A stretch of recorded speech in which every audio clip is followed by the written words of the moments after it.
Halo teman-teman semua, jadi perkenalkan nama saya Amber Sriwani. Di video kali ini saya akan menjelaskan tentang materi apa saja sih yang saya dapat setelah saya mengerjakan Coursera. Jadi yang pertama itu yaitu konsep dan prinsip tata kelola perusahaan. Nah, tata kelola perusahaan atau corporate governance itu adalah sistem yang mengatur bagaimana si perusahaan dijalankan agar transparan, akuntabel, bertanggung jawab, dan adil. Nah, tujuan dari memastikan semua keputusan perusahaan selaras dengan kepentingan pemangku kepentingan serta menjaga kepercayaan publik. Nah, dengan penerapan prinsip ini perusahaan dapat meminimalkan resiko penyimpangan, terus juga bisa menjaga reputasi dan mendukung keberlanjutan jangka panjang. Nah, yang kedua saya mempelajari tentang konsep dan prinsip manajemen resiko. Ada apa aja sih? Nah, manajemen resiko itu kan proses mengidentifikasi, menilai, dan mengendalikan resiko yang dapat menghambat pencapaian tujuan organisasi. Nah, prinsipnya itu seperti mengidentifikasi, menganalisis, evaluasi pengendalian, dan pemantauan resiko.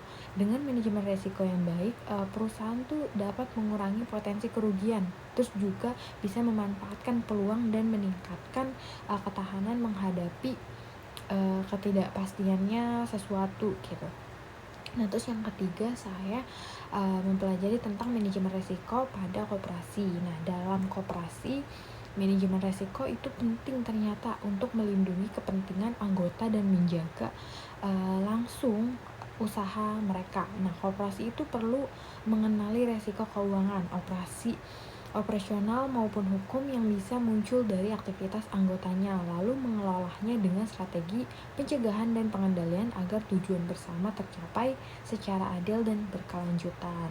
Nah, nomor 4 itu saya ada jenis resiko bisnis. Nah, resiko bisnis itu kan ternyata ada berbagai aspek ya, ada operasional, gangguan internal, hukum dan kepatuhan, terus pelanggaran aturan, reputasi, penurunan kepercayaan publik, ada likuiditas, kesulitan dana, pasar fluktuasi harga, dan kredit gagal bayar. Nah, semua resiko ini tuh perlu dikelola secara terintegritas agar perusahaan tetap stabil dan mampu bertumbuh. Nah, yang kelima itu saya belajar tentang asuransi dan transfer resiko.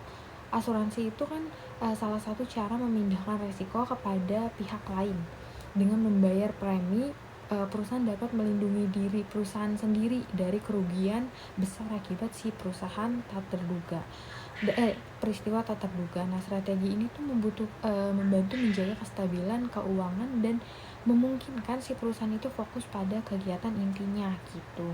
Nah, yang keenam itu ada model penelitian GCG dan manajemen resiko. Peneliti tentang GCG dan manajemen resiko menyoroti hubungan nih antar tata kelola yang baik dan efektif pengelolaan resiko.